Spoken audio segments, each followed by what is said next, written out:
Hello everyone, welcome to another video. Today's question is going to be slightly different.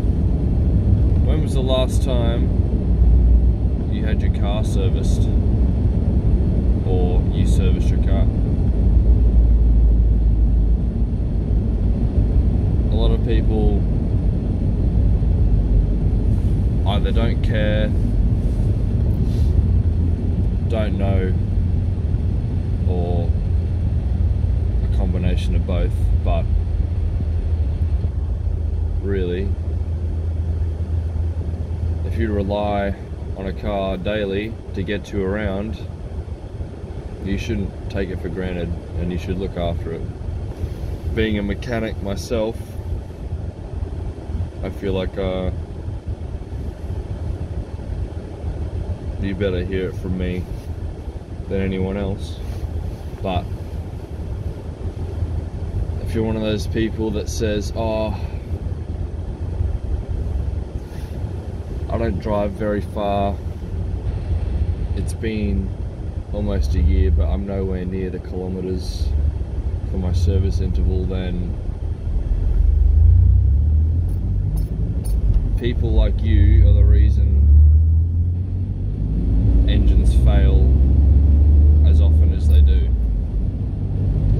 Short trips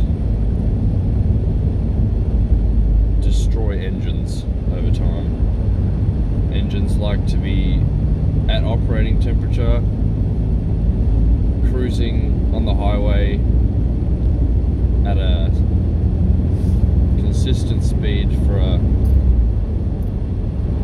certain amount of time, prolonged amount of time.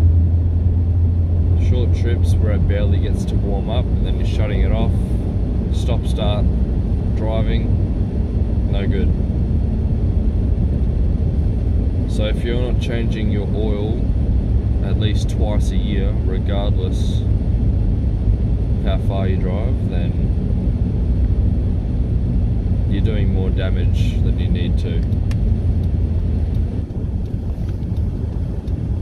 So I would always say that the 1 year and 15,000 kilometers or whatever it is interval that the manufacturer says, that's like a last resort. Like if you're